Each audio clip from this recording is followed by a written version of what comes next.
Quiero planear sobre tu tierra estable. Quisiera regresar a ser viento suave. Esta sintonía avisa un nuevo programa con otro nombre, pero del mismo director y productor que antes tenía No nos van a parar. Ahora con música de la tierra donde está. Cuando yo solo era brisa, y en directo.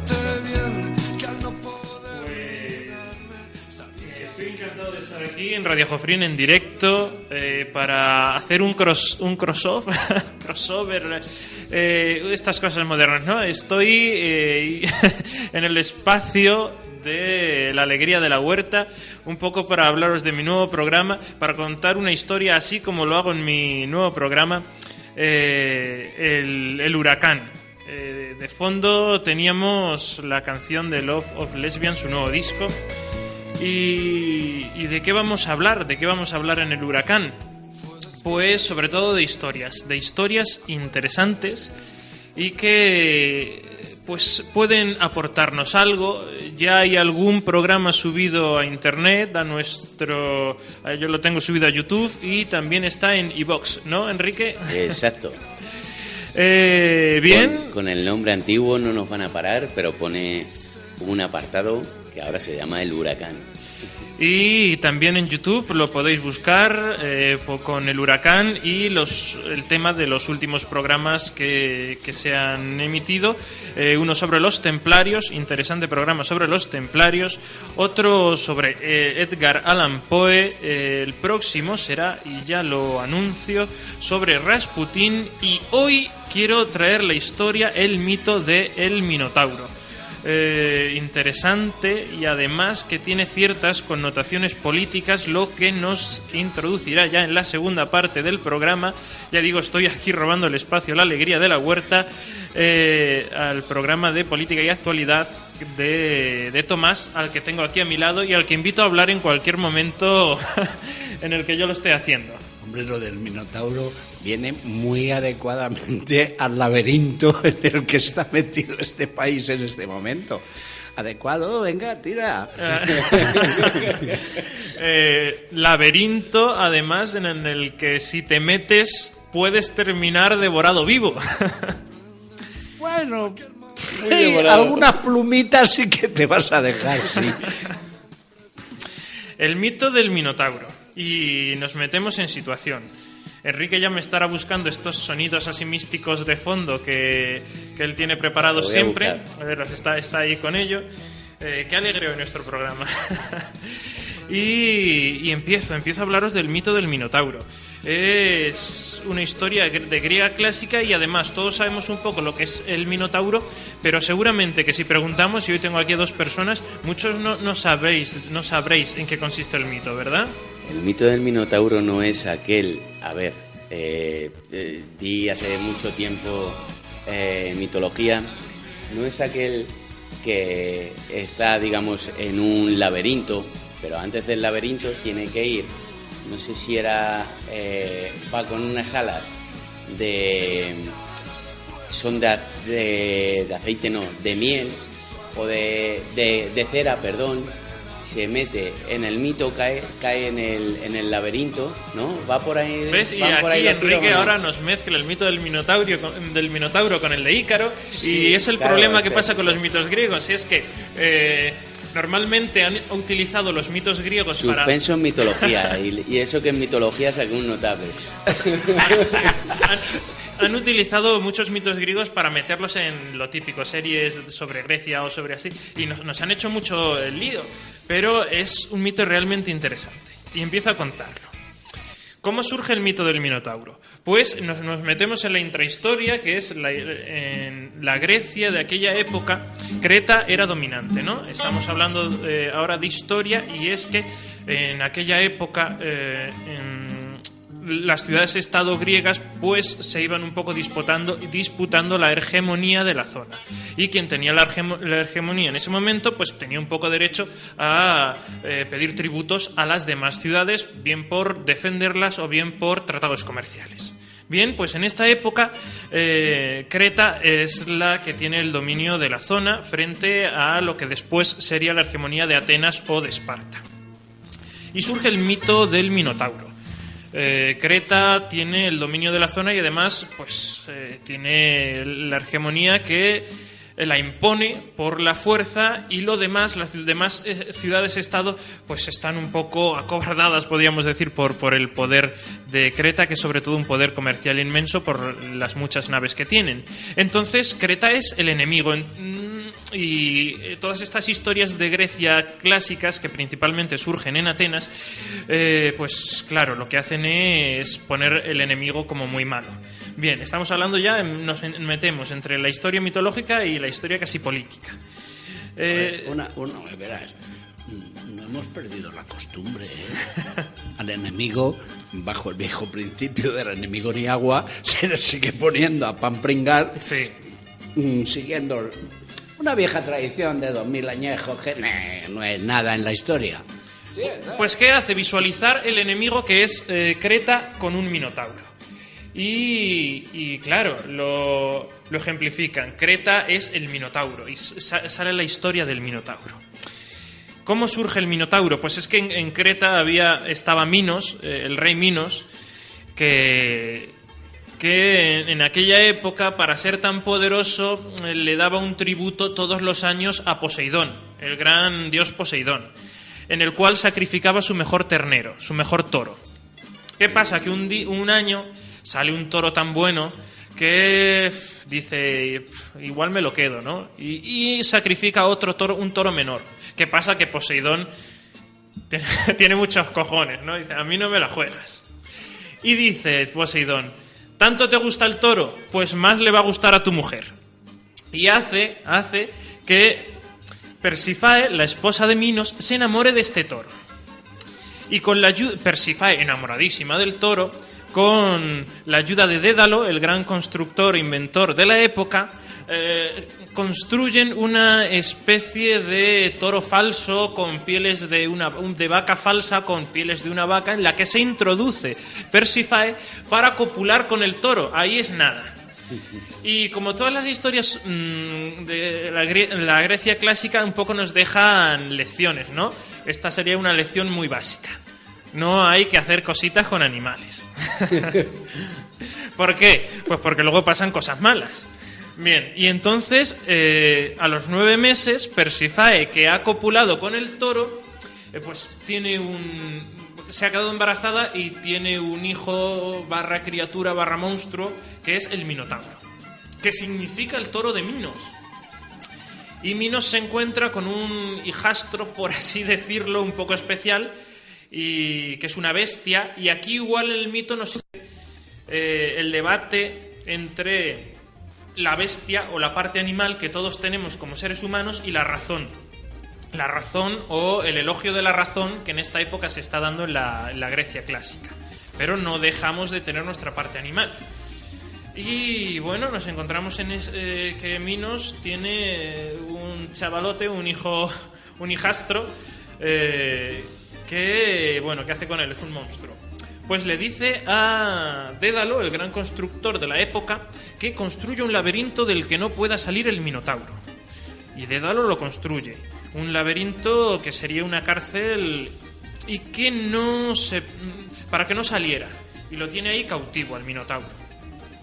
Fuentes históricas dicen que este mito, lo del laberinto, pudo crearse en la mente de los atenienses, motivado porque el palacio del rey Minos de Creta estaba construido de tal forma que eran habitaciones muy pequeñas, con pasillos muy estrechos, donde vivía él, su corte, y que era algo tan laberíntico que podía haber creado en la mente de los griegos de aquella época, cuando iban a visitar Creta, la historia de que en Creta había un laberinto.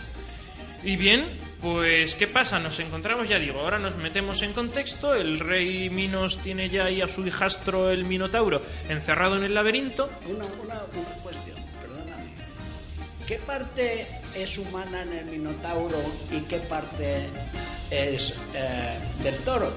La cabeza sería del toro y la parte de cabeza para abajo sería de hombre. Con lo cual la razón, que sería lo que estaría en la cabeza, sería animal, pero siempre habría esta lucha. Y después, claro, el mito del Minotauro se enraiza en nuestra cultura. Incluso después la literatura adopta o se mete en este debate, ¿no?, del Minotauro y lo que podría pensar, ¿no? Nos ponemos ahora incluso nosotros en la piel del Minotauro.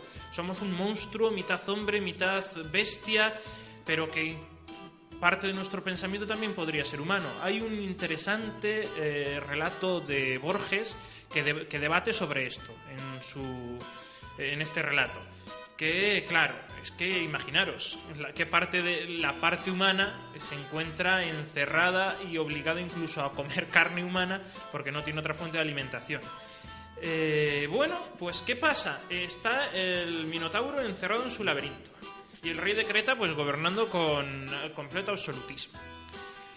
Entonces, en Atenas estaba el germen de las Olimpiadas, que todavía no existían como tal, pero ya había sus jueguecillos, ¿sabes? Los chavalotes, los muchachotes, los mozos. Ya hacían sus jueguecitos, ¿no?, de sus deportivos. El rey Minos manda a su hijo, el que sería heredero al trono, a Atenas a que compita. Y destroza a los atenienses, los gana en todos los juegos. ¿Qué pasa? Que los atenienses... los jovenzuelos pues se cabrean, se emborrachan y lo matan. Y claro, es que le han matado a su hijo. El rey Minos amenaza con ir allí con toda su tropa, bueno, lleva a las puertas de Atenas a todo su ejército y porque le han matado a su hijo. Les declara la guerra, gana esta guerra y les pone la condición de que no se sabe muy bien si cada año o cada 9 años debían mandar a tributos a Creta. Jóvenes virginales y puros debían ser mandados a Creta y estos jóvenes los meterían en el laberinto como alimento para el Minotauro. Esto luego incluso, ya digo, el mito del Minotauro ha evolucionado. La saga esta tan, bueno, cuestionable en calidad de los Juegos del Hambre un poco también están basados en esto. Se pierde una guerra y como tributo tienen que mandar a jóvenes, ¿no? Pues claro, cada año en que se tenían que mandar los jóvenes virginales lo mejor de la generación, de aquella generación, a Creta, pues Atenas lo pasaba muy mal y las madres pues lloraban y todas estas cosas, os podéis imaginar, ¿no? Así que alguien tendría que redimir al pueblo de Atenas de esta desgracia. Y entonces nace uno de los primeros héroes, Teseo. ¿Cómo nace Teseo? Teseo es hijo de Electra y Egeo. Egeo es el rey de Atenas del momento. Pero es que Teseo es medio dios, ¿no? Es semidios. ¿Cómo? Pues porque el mismo día su madre Electra había tenido relaciones sexuales con Egeo, su padre, y con Poseidón. Y como todos sabemos, si una mujer tiene relaciones el mismo día con el mismo hombre, los dos son el padre del niño. Así nos regaña. Claro. En aquella época es que lo del ADN no estaba claro todavía. No. Pues los dos eran padre del niño. Egeo le puso una prueba a su hijo de tal forma de que escondía o metía debajo de una gran roca unas sandalias y una espada, y cuando éste fuese capaz de mover la roca y coger las sandalias y la espada, sería capaz de gobernar. Crece el muchacho, se convierte en un muchachote y consigue mover con su gran fuerza esta enorme roca y coge las sandalias y la espada y se va a Atenas. Allí se encuentra con la desgracia de que tienen que mandar a los jóvenes a Creta como tributo al Minotauro y se ofrece a ser uno de estos jóvenes que va allí a intentar matar al Minotauro.